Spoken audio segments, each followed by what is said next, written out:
Bonjour. Alors samedi matin, je n'aurai pas mon ordinateur avec moi. Donc j'enregistre avant ce zazen, ce partage. Et puis samedi matin, nous nous assiérons ensemble par ordinateur interposé.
Dai sai geda muku muso fukudane Shibu nyorai kyo kodo shoshujo.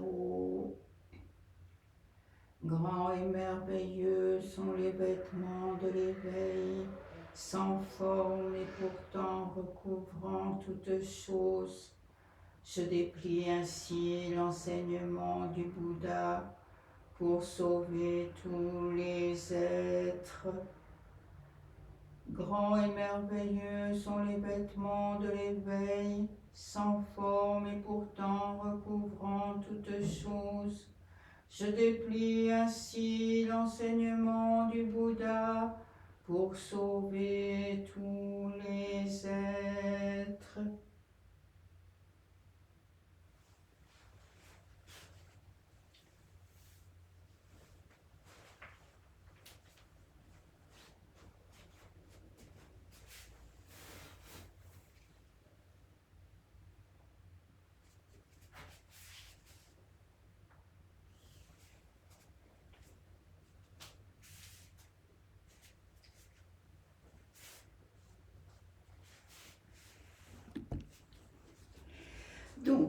Donc ce matin, je voulais reprendre un petit peu le paradoxe, le texte sur le paradoxe, il n'y a pas d'enseignant zen. Et puis on va rencontrer Rinzai, Lin Si de son nom chinois, le maître célèbre, qui lui va nous dire encore autre chose, qui va nous dire un autre paradoxe, il n'y a rien à faire. Donc je pars du texte d'un enseignant américain sur le paradoxe que j'ai déjà montré, et puis je termine avec mes propres commentaires. Donc on peut dire qu'il n'y a aucun enseignant du zen, ou bien qu'il y a d'innombrables myriades d'enseignants du zen. Chaque être, qu'il soit sensible ou insensible, connu ou inconnu, ne peut s'empêcher d'exalter le dharma et de guider le pratiquant du zen vers la réalisation. La plus grande partie de cette activité du dharma reste bien en dessous de la surface, sans même qu'on en rêve, mais cela ne la rend pas moins importante. Le zen décrit souvent l'illumination en des termes aussi banals que boire de l'eau et savoir par soi-même si elle est froide ou chaude, ou voir les montagnes et les rivières comme des montagnes et des rivières. Ce n'est pas quelque chose qu'on peut acquérir ou apprendre, c'est un droit de naissance humain, toujours présent, mais obscurci par les filtres de l'attachement et de l'illusion. Lorsque ces filtres tombent, la réalité resplendit, brillante d'évidence, d'où l'expression de Rinzai. Le dharma d'Obaku, Obaku c'était son propre maître, le dharma d'Obaku n'a rien de spécial. Donc rien de spécial, c'est ça, parce que tout est là, toujours sous notre nez, à chaque instant, mais nous ne le voyons pas. Il nous faut donc des moyens habiles pour que nous regardions et que nous puissions voir en fait qu'il n'y a rien de spécial. Donc Obaku a dit une phrase célèbre. Ne savez-vous pas que dans tout le pays de Tang, c'est-à-dire la Chine impériale, il n'y a pas de maître zen? Cela signifie que personne ne peut enseigner le zen à quelqu'un d'autre, c'est quelque chose qui doit être réalisé par nos propres efforts. Cependant, Obaku a résumé le paradoxe en poursuivant « Je ne dis pas qu'il n'y a pas de zen, mais qu'il n'y a pas d'enseignant du zen ». Alors les maîtres continuent à donner des enseignements et à s'adresser aux étudiants, des cérémonies sont organisées, les sutras sont chantés, les moines et les nonnes continuent de faire zazen, cette découverte de leur propre nature à travers le calme et la tranquillité du corps et de l'esprit. En réalité, poursuit ce texte, notre vraie nature, notre visage originel reste plus proche de nous que notre propre souffle. Ça, c'est une expression qui me touche beaucoup, l'idée que notre véritable soi, dont parle Arada Roshi, reste plus proche de nous que notre véritable souffle. C'est cette intimité complète avec soi-même dont parle justement Arada Roshi. Donc plus proche de nous que notre propre souffle, indissociable de l'esprit unique, parfait et ne nécessitant aucune amélioration.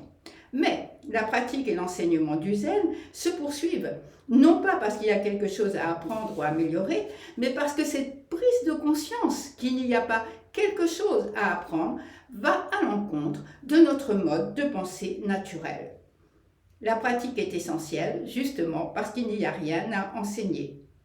Rinzai, donc on revient à Rinzai, donc Rinzai de son nom japonais Litsi, qui est le fondateur d'une école qui est encore très très vivante au Japon, l'école Rinzai. Donc Rinzai avait une solide connaissance du bouddhisme, mais sa méthode d'enseignement était basée sur la confiance en la capacité de l'être humain à s'épanouir, sur la conviction que les êtres humains n'ont qu'à s'éveiller à leur propre nature et puis vivre comme des gens ordinaires. Il ne se qualifiait pas de maître zen, il se définissait comme un bon ami spirituel, quelqu'un qui pouvait aider les autres sur le chemin. Rinzai a dit que lorsque nous rencontrons le Bouddha fantôme, nous devons lui couper la tête. Alors, c'est une expression, vous rencontrez le Bouddha, vous lui coupez la tête, ou vous rencontrez le Bouddha, vous tuez le Bouddha. C'est une expression qui est devenue très célèbre. Et ce que cela signifie, c'est que nous regardions à l'intérieur ou à l'extérieur de nous-mêmes, nous devons couper la tête à tout ce que nous rencontrons, c'est-à-dire abandonner les opinions et les idées que nous avons sur les choses. En fait, c'est à nous-mêmes, d'une certaine façon, que nous devons couper la tête, abandonner les opinions et les idées que nous avons sur les choses, y compris nos idées sur le bouddhisme et les enseignements bouddhistes. Et moi, je rajouterais y compris et surtout nos idées sur le zen et sur zazen. Les enseignements bouddhistes ne sont pas des mots exaltés, des écritures rangées quelque part en haut des étagères d'un temple, mais ce sont des moyens habiles pour guérir notre ignorance, notre soif et notre colère, ainsi que notre habitude de chercher des choses à l'extérieur et de ne pas avoir confiance en nous-mêmes.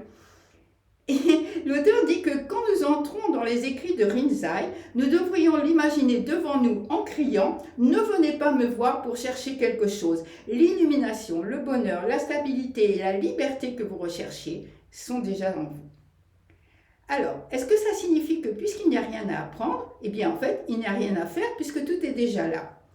Alors nous pouvons nous demander, si une personne n'a pas de direction, n'aspire pas à réaliser un idéal et n'a pas de but dans la vie, alors qui aidera les êtres vivants à se libérer?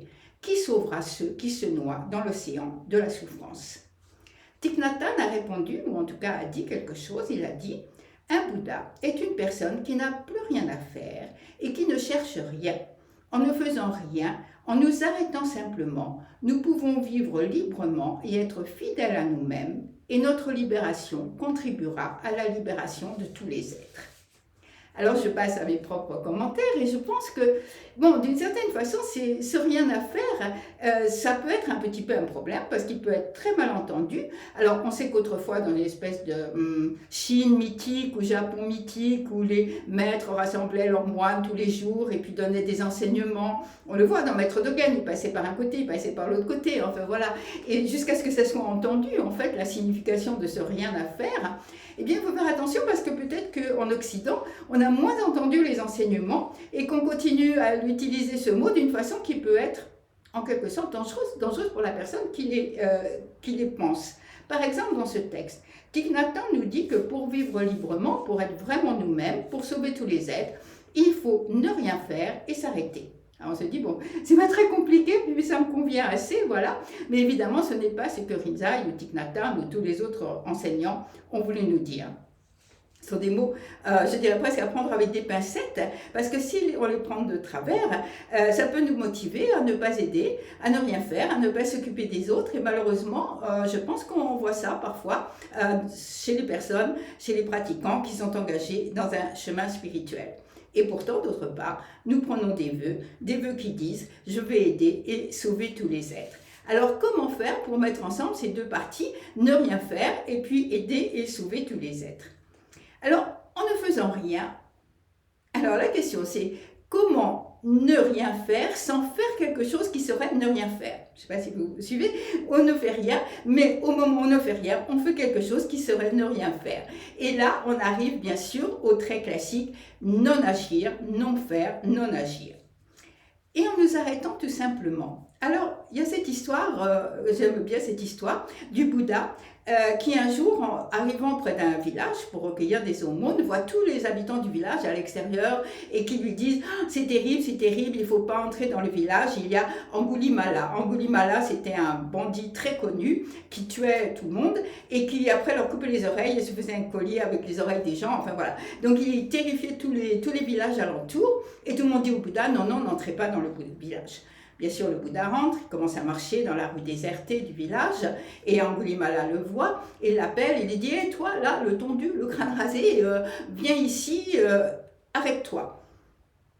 Et le Bouddha, continuant à marcher vers Angulimala, lui dit « Je suis déjà arrêté ». Et moi, cette réponse, je suis déjà arrêté, ça m'avait frappé parce que le Bouddha, eh bien, il fait plein de choses. Et là, en l'occurrence, il marche dans le village, il a son bol à aumône. Et qu'est-ce que ça veut dire ce « je suis déjà arrêté » ?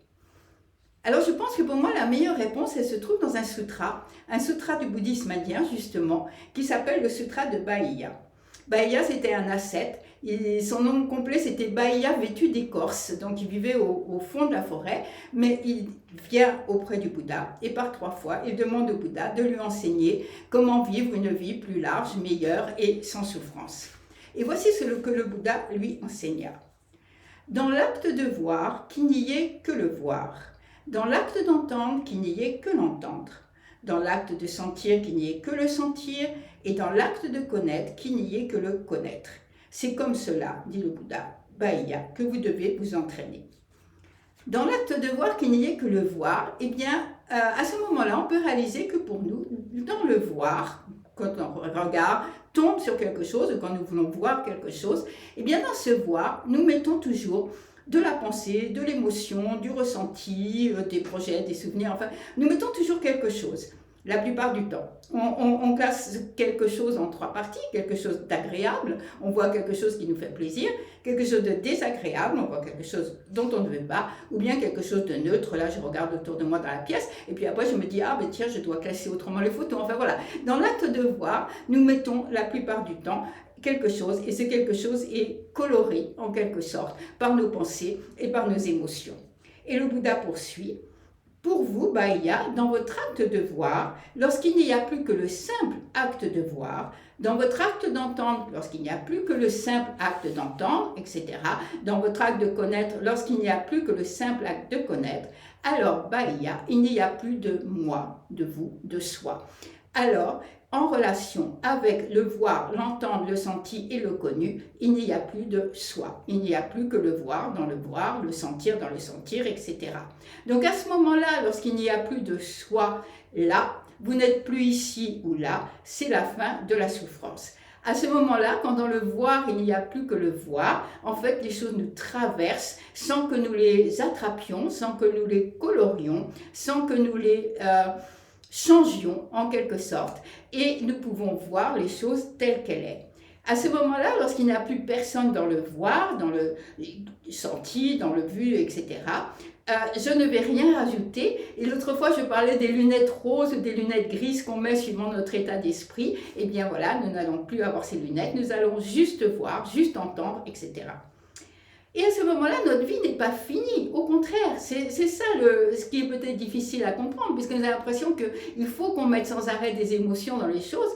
Mais à ce moment-là, mon agir, basé sur le voir, l'entendre, etc., cet agir sera un non-agir, c'est-à-dire qu'il sera juste avec la situation telle qu'elle est. Et le Bouddha est arrêté, ça veut dire qu'il ne se laisse plus guider par ses peurs, par ses désirs, par ses impulsions, etc.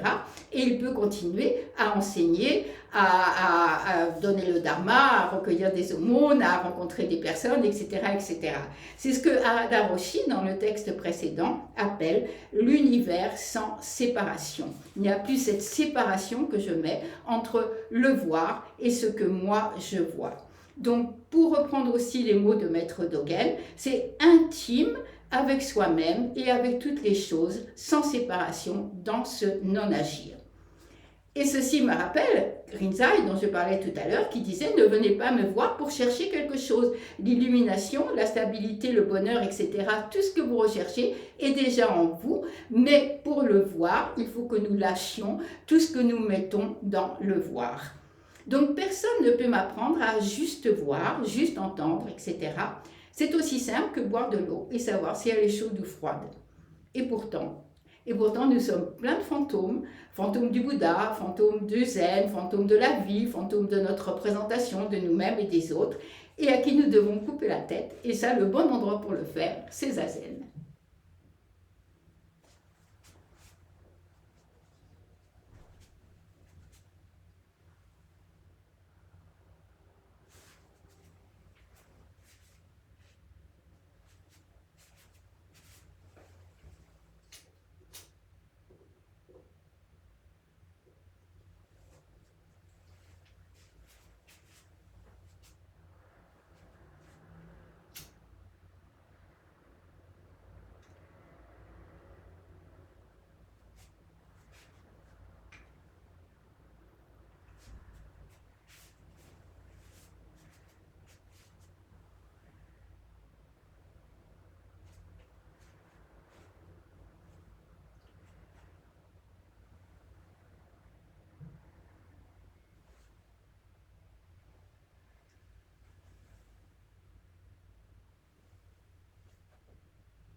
être un avec le Bouddha, avec tous les êtres faire naître l'esprit de la Bodhi, que la grande voie soit réalisée.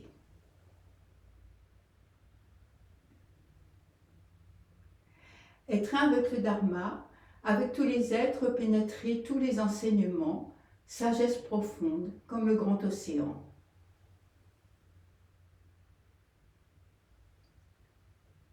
Être un avec la Sangha, avec tous les êtres avancer ensemble sur le chemin de l'éveil, que l'harmonie emplisse tout l'univers.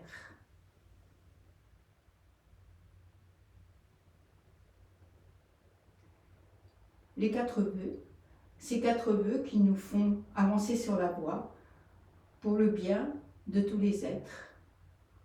Aussi innombrables que soient les êtres vivants, je fais vœu de les sauver tous. Aussi insatiables que soient les désirs, je fais vœu de les éteindre tous. Aussi profonds que soient les enseignements du Bouddha, je fais vœu de les étudier tous. La voie du Bouddha est sans fin, je fais vœu de la suivre.